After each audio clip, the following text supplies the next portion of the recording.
Here standing talking to Angela right now, and we're going to discuss what makes her booth unique. However, if you're looking at this video right now, I'm pretty sure you can see in the background, this is one among none. It is itself. So Angela, tell us a little bit about your booth there. Well, this year White Wolf opted not to sell books out of their booth. Instead, they set up a lounge, and we have a DJ. We're going to have a bar set up starting at noon.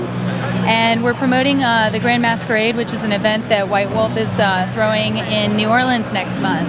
Oh, very cool. Now, will you guys be traveling to New Orleans as well? Absolutely. Excellent. I would definitely be there. So I'm here with Missy at her exhibit, and she's going to tell us a little bit about her game here. It's unlike any other game that you've seen, hence why we're doing this one right here. Tell us a little bit about it, and then give us a demonstration. Absolutely. So nice to meet you, by the way. Nice to meet you. This is Loops. It's an electronic memory game by Mattel.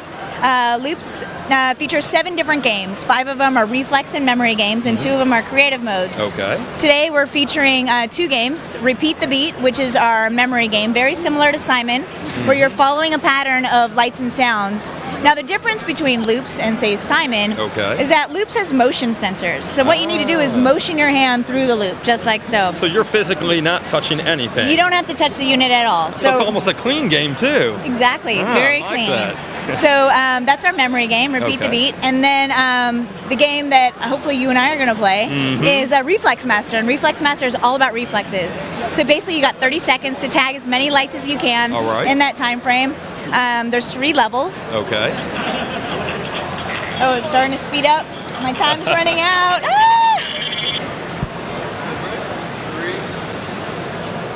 I'm here standing at the LEGO exhibition at Gen Con. Here at Gen Con you see lots of diversity, but here at LEGO's, they've been entertaining people for decades. But we have something a little bit special this year. What makes you unique this year? We do. We're really excited. This is our first Gen Con, so we're really excited to be debuting our new LEGO board games.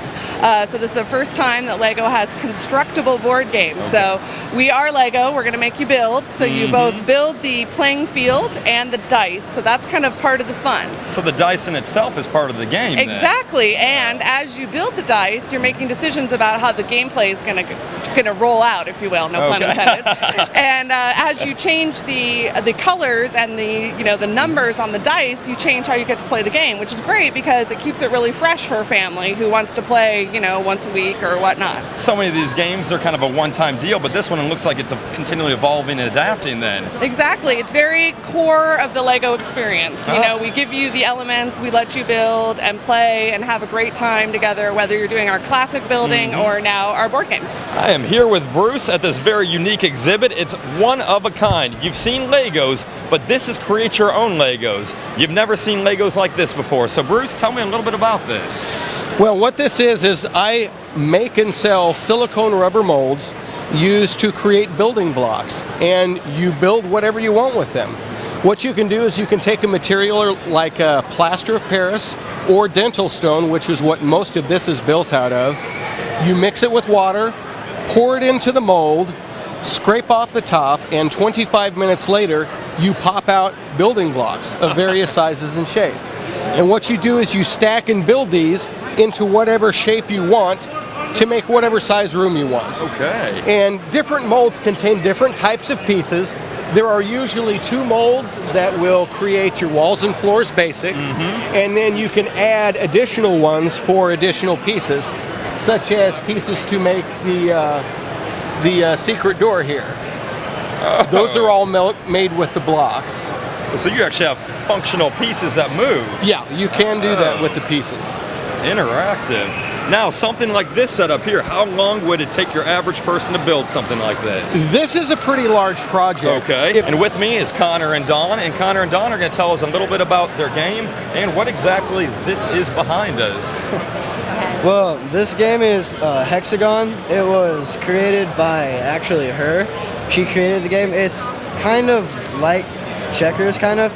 The point is, these are knights, and the point of the game is to get as many as you can. Okay. So what you would do is you'd go over and you take him, and then the second player would be able to make as many of these as he can. So like for the second round, he'd take 1 and then go back.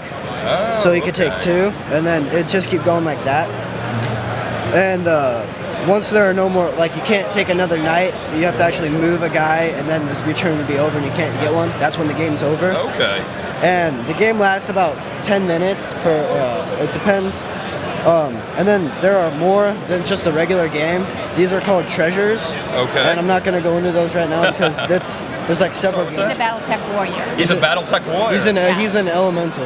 Well, if I came up against him in the streets of Indianapolis, I would turn the different direction. Well, thank you very much, Connor. And Don, it was a pleasure.